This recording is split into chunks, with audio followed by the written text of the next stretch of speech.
Chapter 14, we deal with negotiable instruments.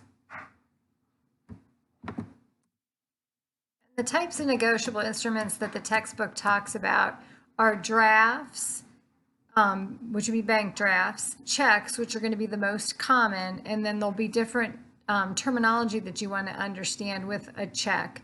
If you were writing your own personal check, you are the drawer and the payer. So say you're writing your rent check and you sign it, that makes you the drawer because it's coming out of your bank account, and the payer because you're paying the rent.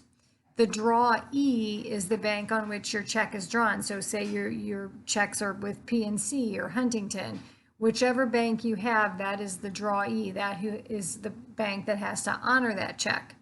And then you have the payee, which is the person you're paying to. So when you write pay to the order of and you fill in your rent or your utilities or whatever you're paying, that person is the payee.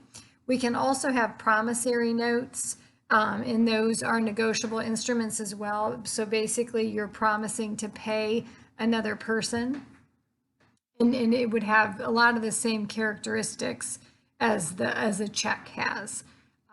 The certificate of deposit is a CD held at the bank. So these are the requirements of a negotiable instrument. So it needs to be signed by the person who is making the promise to pay. So again, like if it's a check, it's going to be signed by the payer. So it's going to contain an unconditional promise to pay an exact sum of money at a specific period of time to a specific person. So again, think of a check. It's good. Obviously, a check is going to be in writing. It's going to be signed by the drawer or the maker, and it's going to be a fixed amount of money. It's going to be payable on the date that you put on your check. Or it could be on demand. If you ever leave the date off, that doesn't make it not negotiable. It just makes it on demand. And then it's going to be payable to the person you're writing the check to, or it could be cash. If you write the check payable to cash, that's a bearer instrument. So that's that pay to, or either it's going to be paid to a person or paid to cash, which would be bearer. So that's what this next slide kind of clarifies. Again, paid to the order of is a specific person, and in order for that to be negotiable, you would have to hand the check to that person, and for them to cash it, they're going to have to flip it over and endorse it. So those are required in order to negotiate that check or to turn that check, into cash.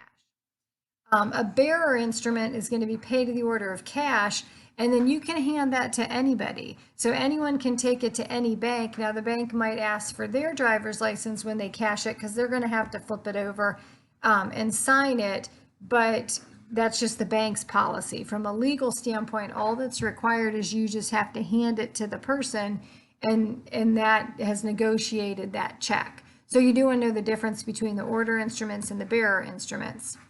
And as I already kind of hinted at something, not everything has to be on that check. An undated check is still negotiable. It would be on demand if that is not filled in. A post-dated check is also negotiable. Then you go back to your bank rules. So really what the law would say is when you hand it to that person, they really could go to the bank and cash it if the bank allowed it. But most banks will not allow it. They will not cash that check until the date that's on it. So you should know that when you are accepting a post-dated check. Your words, what you write out on that check, are going to outweigh what you have written in dollars and cents if there's discrepancies. So those handwritten terms will always outweigh those pre-printed terms. So how we can again transfer it is through delivery. Delivery will negotiate a bearer instrument. If it's an order instrument, it'll take not only delivery but also endorsement. And there's different types of endorsement. So a blank endorsement is when you flip that check over and you just sign the back of it. That's considered a blank endorsement. A special endorsement is when you flip it over and you write pay to the order of, and you put another person's name in there.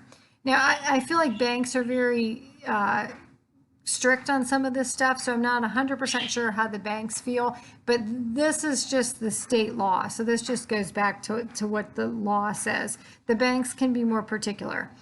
So again, I never know, like if you really flipped it over and say you wrote pay to the order of your dad, could he really take that check and sign it and cash it? Maybe, or maybe the bank would put a hold on it to make sure everything went through. Qualified is when you would flip it over and you would say without recourse and then sign your name. So that means that if the check is no good, they can't come back on you, that you assume no liability. When you flip it over and write without recourse, you're releasing yourself from any liability on that check. The restrictive is also another common one, and that's what businesses use all the time. A lot of times they have a stamp. But if you flip the back of the check over and you stamp it, it'll say for deposit only, or you could write for deposit only and put your account number, and that would be restrictive. So I feel like while you need to know all of these types of endorsements, the most common are the blank where you just sign it, and the restrictive where you write for deposit only. So signature liability is going to be the person who signs that check is going to be primarily liable for it. If you flipped it over and you signed it and it became a bearer instrument and you gave it to somebody else, you would be secondarily liable unless you wrote without recourse. Then that would take you out of that liability strain.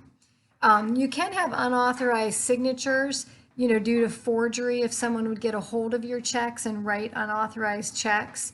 The bank is really liable to catch that. That's part of the bank's duty, is they're supposed to be looking at your signature when you write a check.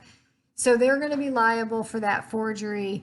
But you need to catch it. Do you know what I mean? So you would have to contact them to say, hey, listen, I just looked at my bank statement and I've noticed that I've had some checks stolen and somebody has utilized them. Then again, the bank should have caught it. So then they'll refund your money and they'll go after the person who has fraudulently signed your check. Okay. If you have somebody who's pretending to be you, it's insinuating that you would still be liable at that point. Then we have some universal defenses, though. If again, forgery, so those are things to say, hey, I'm not going to be bound by this check. So if that drawer's signature was forged, that would release you of liability. If there was fraud in the execution, so maybe you signed it, but you didn't realize it was a check, like in the movies, how people go to their boss and there's a whole stack of papers and they say, oh, no, just sign on the bottom of all of these. Well, really one of them was a check and he didn't know it. If it was something like that, where you were deceived into signing it, again, that could be a defense that you're not liable. If it's materially altered or changed in some way, the bank again is responsible for catching that. So if you wrote the check for $1,000 and was very responsible on how you wrote it, nothing fraudulent, you didn't write in pencil and you didn't write real sloppy or leave big gaps, then if it got changed, because people have the capabilities to do that, then again the bank should have caught that to see that check was altered. If you are going through bankruptcy and going to have that as a part of your bankruptcy, that could be discharged in bankruptcy. And then then we go back to some of our legal discrepancies. If you were under duress when you signed it, if you didn't have the mental capacity or the legality, or you were a minor. So those are our defenses to a valid contract. You can have some personal defenses where maybe it was a breach of contract. So maybe you paid someone to fix your car and then you go write them a check and you get it home and realize they did not do anything that you had contracted them to do. And so you're going to try to stop payment on that. Or again, lack of consideration